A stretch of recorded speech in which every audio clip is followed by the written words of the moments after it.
तो सभी स्टूडेंट्स को नमस्कार स्टूडेंट्स, मैं डॉक्टर पवन ओबराय स्वागत करता हूं अपने YouTube channel study with doctor Pawan Oberoi पर। तो व्यूवर्स, 2 मई से एग्ज़ाम स्टार्ट हैं सीसीएस यूनिवर्सिटी मेरठ के बीकॉम फर्स्ट सेमेस्टर और थर्ड सेमेस्टर के। तो बहुत सारे बच्चों की डिमांड है कि सर कुछ इंपॉर्टेंट क्वेश्चंस जो है वो शेयर कर दीजिएगा। तो ये कुछ इंपॉर्टेंट क्वेश्चंस मैं आपको शेयर कर रहा हूँ, ठीक है। आपको क्या करना है कि इन क्वेश्चंस को बहुत अच्छे से स्टडी करना है। इसमें आपके लॉन्ग, शॉर्ट और वेरी शॉर्ट जिस पैटर्न के अकॉर्डिंग आपका पेपर आएगा, तो उसके अकॉर्डिंग ही क्वेश्चंस पेपर जो हैं वो क्वेश्चंस इसमें तैयार किए गए हैं। तो आप कम से कम इन क्वेश्चंस की स्टडी तो जरूर कर लीजिएगा। दूसरा, बीकॉम थर्ड सेमेस्टर के नाम से मैं एक प्लेलिस्ट बना रहा हूँ, BCom third semester unsolved paper के नाम से। तो उसी की प्लेलिस्ट में मैं इन क्वेश्चंस को सबको, आपका थर्ड सेमेस्टर का जितना भी स्टडी मटेरियल है तो उसकी एक अलग मैं प्लेलिस्ट बना रहा हूँ, ठीक है। सेकंड सेमेस्टर की अलग बनेगी, फोर्थ सेमेस्टर की अलग बनेगी, कि जिससे आपको ढूंढने में आसानी रहे। तो सबसे पहला काम क्या करना है, study with doctor Pawan Oberoi channel को सब्सक्राइब करना है, जहाँ पर आपको आपसे स्टडी मटेरियल मिलेगा, इंपॉर्टेंट क्वेश्चंस मिलेंगे और पीडीएफ भी जो है वो मैं तैयार कर रहा हूँ आपके सब्जेक्ट्स की। तो वो भी जो है या उस पर भी वीडियो अलग से बनाऊँगा, तो वो आप लोग जो है ऑनलाइन भी परचेज़ कर सकते हैं, ठीक है। तो अब इसमें क्या करना है आपको कि प्लेलिस्ट ज़रूर देखनी है। तो जो भी कोई मैं अब इन दिनों में आपको क्वेश्चन पेपर्स दूंगा, इंपॉर्टेंट क्वेश्चंस दूंगा, तो वो आप जो है उसकी स्टडी कर लीजिएगा। दूसरा, क्योंकि ये subject actually BCom first year का रहा था 2 साल पहले ईयरली में, तो आपको क्या करना है कि BCom first semester unsolved paper की आपको प्लेलिस्ट देखनी है। तो वहाँ पर आपको बिजनेस स्टैटिस्टिक्स का, बिजनेस कम्युनिकेशन का और बिजनेस रेगुलेटरी फ्रेमवर्क का जो है आपको क्वेश्चन पेपर सीसीएस यूनिवर्सिटी के मिलेंगे। कुछ 4-5 सालों के मैंने क्वेश्चन पेपर्स वहाँ पर अपलोड कर रखे हैं, ठीक है, क्योंकि 2 साल पहले ईयरली में था। अब ये बीकॉम थर्ड सेमेस्टर में आ गया, सेकेंड सेमेस्टर में, ठीक है ना। तो आप उसकी प्लेलिस्ट जरूर विजिट करिएगा और चैनल को अपने दोस्तों तक जरूर शेयर कर दीजिए, ताकि उन लोगों को भी बेनिफिट हो सके। और आप उत्तर प्रदेश की किसी भी यूनिवर्सिटी में आप स्टडी करते हों या आप अदर यूनिवर्सिटीज़ में भी हों, आप पंजाब में, हिमाचल में, तो ये क्वेश्चंस आपके लिए बहुत ही ज़्यादा हेल्पफुल रहेंगे। तो चलिए बात कर लेते हैं सबसे पहले लॉन्ग आंसर टाइप क्वेश्चंस। शर्त ये है, long answer type question business regulatory framework के जो क्वेश्चंस हम डिस्कस कर रहे हैं, 500 वर्ड्स में आपको देना है सभी यूनिवर्सिटी के अकॉर्डिंग।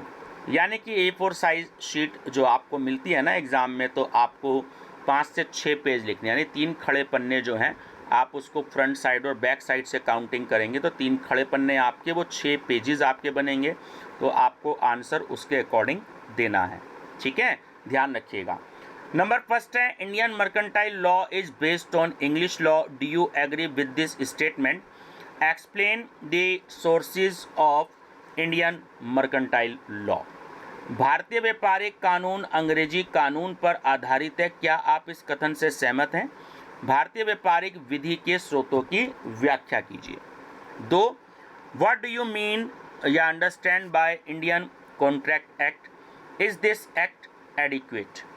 भारतीय संविदा अधिनियम से आप क्या समझते हैं, क्या यह अधिनियम अपर्याप्त है? Third, an agreement in enforceable by law is a contract, explain this statement and discuss the essentials of valid contract in brief। कानून द्वारा लागू करने योग्य एक समझौता एक अनुबंध है, इस कथन की व्याख्या कीजिए तथा वैध अनुबंध के आवश्यक तत्वों की संक्षेप में चर्चा कीजिए। देखिए, कन्वर्ट किए गए हैं, इंग्लिश में क्वेश्चंस तैयार किए गए हैं, तो गूगल से हिंदी की है। तो चर्चा कीजिए शब्द थोड़ा सा अजीब सा है, तो आपको एग्जाम में विवेचना कीजिए या वर्णन कीजिए वर्ड आएगा। तो बात एक ही है, चर्चा कीजिए, विवेचना कीजिए, व्याख्या कीजिए, है ना। तो ध्यान रखिएगा। चलिए, सबसे मोस्ट इम्पॉर्टेंट क्वेश्चन जो हर साल आया है कि 4 all contracts are agreement but all agreements are not contract, discuss this statement in the light of the provision of Indian contract act 1872। सभी अनुबंध समझौता हैं, लेकिन सभी समझौते अनुबंध नहीं हैं। भारतीय संविदा अधिनियम 1872 के प्रावधानों के आलोक में इस कथन की विवेचना कीजिए, है ना। हर साल ये क्वेश्चन आता है, ध्यान रखिएगा। फिफ्थ है, define the terms proposal and acceptance, explain with illustration the rules regarding valid proposal. प्रस्ताव और स्वीकृति शब्दों को परिभाषित करें। वैध प्रस्ताव से संबंधित नियमों को उदाहरण सहित समझाइए। 6. What do you understand by competency to contract? Who are the persons regarded as incompetent by law to enter into contract? संविदा की योग्यता से आप क्या समझते हैं? अनुबंध करने के लिए कानून द्वारा अक्षम माने जाने वाले व्यक्ति कौन है? चलिए 7 है, What do you understand by competency to contract? Describe the position of a minor in this connection. अनुबंध की योग्यता से आप क्या समझते हैं? इस संबंध में एक अवयस्क यानी 18 साल से कम का जो व्यक्ति होता है की स्थिति का वर्णन कीजिए। 8. What do you mean by consent? State the case in which consent is not free. Explain its importance in contact. सहमति से आपका क्या मतलब है या क्या अर्थ है? वह मामला बताएं जिसमें सहमति मुक्त नहीं है। संपर्क इस संबंध में, है ना, इसके महत्व की व्याख्या कीजिए। चलिए 9 है, what is meant by most important question, हर साल आता है। What is meant by free consent? When is consent not free? Discuss its importance in context. स्वतंत्र सहमति का क्या अर्थ है? सहमति कब मुक्त नहीं है? अनुबंधों में इसके महत्व की चर्चा कीजिए, विवेचना कीजिए। 10. What is coercion? What are the consequences for coercion on it validity of the contract? जबरदस्ती क्या है? अनुबंध की वैधता पर जबरदस्ती के परिणाम क्या हैं? 11. What is void agreement? Most important question. Briefly state the various agreements that expressly declared void by the Indian Contract Act. शून्य करार क्या है? देखिए हिंदी थोड़ा सा एक बारी जो है चेंज हो सकती है क्योंकि गूगल से ट्रांसफ़र की है, तो आप अपना इंग्लिश में ध्यान रखिए। अगर एक दो वर्ड में कन्फ्यूज़न हो तो उसकी हिंदी आप देख सकते हैं, क्योंकि बुक्स में हिंदी इंग्लिश दोनों मीडियम में होता है। भारतीय संविदा अधिनियम द्वारा स्पष्ट रूप से शून्य या वैध घोषित किए गए विभिन्न करारों का संक्षेप में वर्णन कीजिए। 12. What is contingent contract? Distinguish between contingent contract and a wagering agreement. Discuss the rules regarding enforcement of contingent contracts. एक आकस्मिक अनुबंध क्या है? एक आकस्मिक अनुबंध और एक बाजी समझौते के बीच अंतर कीजिए, है ना। आकस्मिक अनुबंधों के प्रवर्तन से संबंधित नियमों की चर्चा कीजिए। 13. What is the composition of district commission under the consumer protection act? देखिए जो आपकी यूनिट है कंज्यूमर प्रोटेक्शन एक्ट, आप इसके 2-3 क्वेश्चन मेन बनते हैं, बहुत अच्छे से प्रिपेयर कर लीजिएगा। एक शॉर्ट क्वेश्चन और एक लॉन्ग क्वेश्चन इसमें से फिक्स है। 2019. Give in brief the procedure adopted by the district commission in setting consumer dispute. उपभोक्ता संरक्षण अधिनियम 2019 के तहत जिला आयोग की संरचना क्या है? उपभोक्ता विवादों को निपटाने में जिला आयोग द्वारा अपनाई जाने वाली प्रक्रिया का संक्षेप में वर्णन कीजिए। ठीक है। 14. डिफाइन लिमिटेड लाइबिलिटी पार्टनरशिप, है ना, शॉर्ट में LLP बोलते हैं, LLP, and state its salient basic features. How does it differ from a traditional partnership? सीमित देयता भागीदारी को परिभाषित करें और इसके प्रमुख या बुनियादी जो विशेषताएं उनको बताइए। यह पारंपरिक साझेदारी से किस प्रकार भिन्न है? 15. Discuss in brief the main provision of UP Shop and Commercial Establishment Act 1962. संक्षेप में यूपी के प्रमुख प्रवर्तनों का वर्णन करें। दुकान और वाणिज्यिक प्रतिष्ठान अधिनियम 1962 का। ठीक है, चलिए बात कर लेते हैं शॉर्ट आंसर टाइप क्वेश्चंस की। तो देखिए 200 वर्ड्स में आंसर देना, यानी कि 150 से 200 पेज का। ध्यान रखिएगा, आप 5, 7, 8 लाइन लिखेंगे तो आपको मार्क्स 1-2 ही मिलेंगे 7.5 नंबर में से। तो कम से कम 1.5 से 2 पेज का आंसर देना है। What do you mean by quasi contract? अर्ध संविदा से क्या समझते हैं? Second, how does quasi contract differ with an ordinary contract? सामान्य अनुबंध से अर्ध अनुबंध कैसे भिन्न होता है?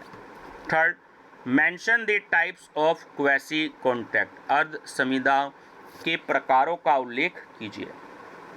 Fourth, what is meant by breach of contract? संविदा भंग से क्या तात्पर्य है?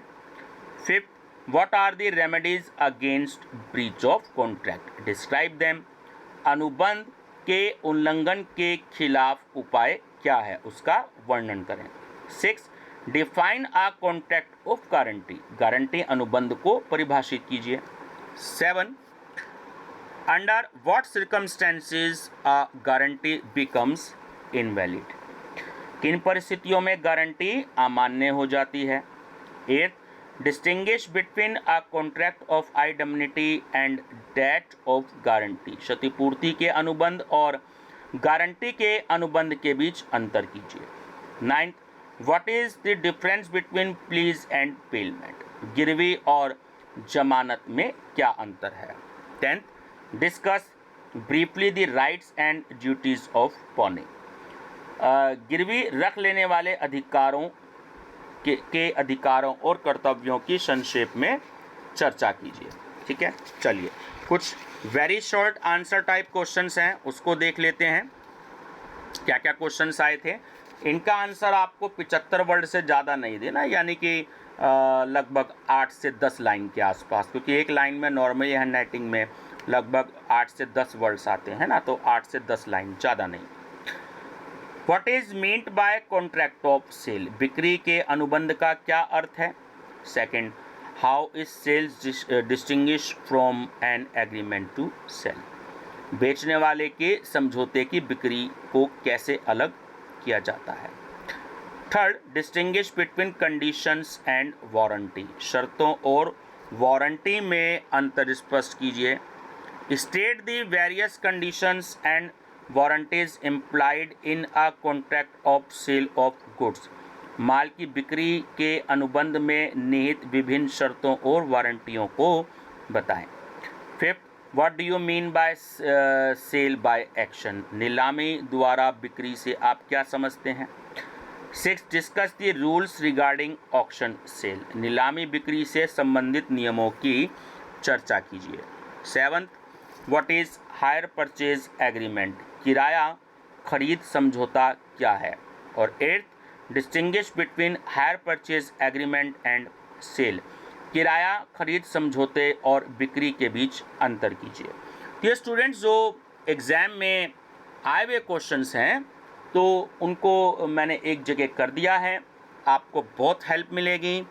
और आप इसके बाद मैं अभी बिजनेस रेगुलेटरी फ्रेमवर्क का जो 2022 और अभी जो प्राइवेट में 2023 में जो क्वेश्चन पेपर अभी हुए हैं, है ना, तो वो भी मैं अपलोड कर दूंगा।